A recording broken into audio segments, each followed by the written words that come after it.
காரணா அப்புறம் அதே நேரத்துல பத்திரிகைக்காரனா வந்து விஜய் வந்து உண்மைக்கு மாறாக புறம்பாக பேசிக் கொண்டிருக்கிறார். அது தொடர்கதையா பண்ணிட்டு இருக்காரு. அவர் என்ன சொல்றாருன்னா, அவர் மேல எந்த தப்புமே இல்ல. இது ஏன் நடந்தது என்ன ஏதுன்னே தெரியல அப்படின்றாரு. இவரு வந்து 5 மாவட்டத்துக்குமே லேட்டா போனாரு.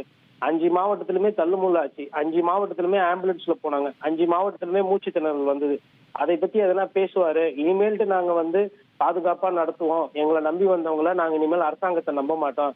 என் தொண்டர்களுக்கு இனிமேல் நான் தான் பாதுகாப்பு. அந்த மாதிரி ஒரு சேஃபான ஒரு கூட்டத்தை நான் கூட்டுவேன்.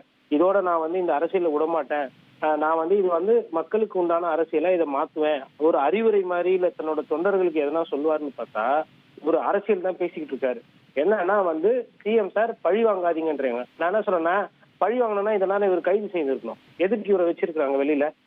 திருப்பி திருப்பி நான் என்ன சொல்றேன்னா, அரசியல்ல வந்துட்டு அரசியல் பண்றது வேற, தொண்டர்களை வழி நடத்துறது வேற. உங்களோட தொண்டர்களுக்கு எப்படி நடந்துக்கணும், எப்படி மத்த மக்களுக்கு பாதிப்பு வரக்கூடாது நடந்துக்கணும்னு தெரியல. ஃபர்ஸ்ட் அதை நீங்க சரி செய்யணும். இன்னொன்னு, நான் ஏன் கரூர்ல இருந்து வந்தேன்றாரு. நீங்க கரூர்ல இருந்து உங்களை யாரும் வந்து வர சொல்லல, நீங்களே தான் வந்தீங்க.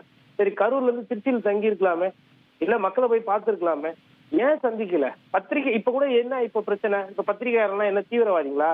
ஏன் நீங்க தான் உங்க படம்லாம் ரிலீஸ் ஆகும்போது உங்களுக்கு பிடிச்ச பத்திரிகையாளர் எல்லாம் கூப்பிட்டு பைட்டு கொடுப்பீங்க, கூப்பிட்டு பிரஸ் மீட் எல்லாம் வைப்பீங்களே. அந்த மாதிரி இப்போ வந்து அரசியல் கவர் பண்ற ஒரு 10 பத்திரிகையாளரை கூப்பிட்டு நீங்க ஒரு உட்காந்து பேசி இருக்கலாமே, என்ன நடந்தது ஏது நடந்தது. ஏன் இப்ப பார்த்தாலும் வீடியோ ட்விட்டர் விட்டுட்டு உங்களுக்கு என்ன சொல்லணுமோ ஏன் மங்கி பாத் பண்ணிக்கிட்டு இருக்கீங்க? பிரதமர் மோடி மாதிரி அவரும் பிரதமரும் பாத்தீங்கன்னா பத்திரிகையாளரை சந்திக்க மாட்டாரு. இப்ப இவரும் அதே போக்குல தான் போயிட்டு இருக்காரு. ஏங்க, அதாவது 41 பேர் செத்து இருக்கிறாங்க. என்னை விட்டுருங்க, எஃப்ஐஆர் வந்து என் மேல போடுங்க, என் தொண்டர்கள். இதெல்லாம் வந்து அபாண்டமான பேச்சு, தேவையில்லாத பேச்சு. இதெல்லாம் வந்து ஏதோ வந்து 1-2 அசம்பாவிதம் நடந்திருந்தா பரவாயில்ல. நீங்க போன இடத்துல எல்லாமே நடந்தது. ஏதோ கரூர்ல ஒண்டிதான் நடக்கல. நான் வந்து இதை கிட்டத்தட்ட ஒரு 25 நாளா 1 மாசமா நான் பேசிக்கிட்டு இருக்கேன். இவரோட கூட்டத்துல கட்டுக்கடங்காத கூட்டம் வருது. அந்த கூட்டம் சொல் பேச்சு கேட்கறதுல அவங்க மக்களோட உயிருக்கும் அவங்களோட உயிருக்குமே அவங்க கிட்ட வந்து பாதுகாப்பு இல்லைன்றத பதிவு பண்ணிட்டு இருக்கோம். அதை பத்தி எல்லாம் எதுவுமே கேட்காம இவர் வந்து 1.5 மணி நேரமா தேர் இழுத்த மாதிரி பொறுமையா போவார் ஒரு இடத்துல. அங்க ஒரு 40,000 பேர் இருப்பாங்க. அதை பத்தி பேச மாட்டாரு.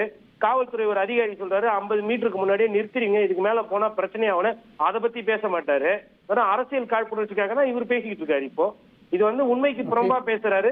விஜய் வந்து அரசியல்வாதியா மாறிக்கொண்டிருக்கிறாரு. அவருக்கு வந்து மனிதாபிமானம் குறைஞ்சு கொண்டிருக்குன்றது என்னோட தாழ்மையான கருத்து.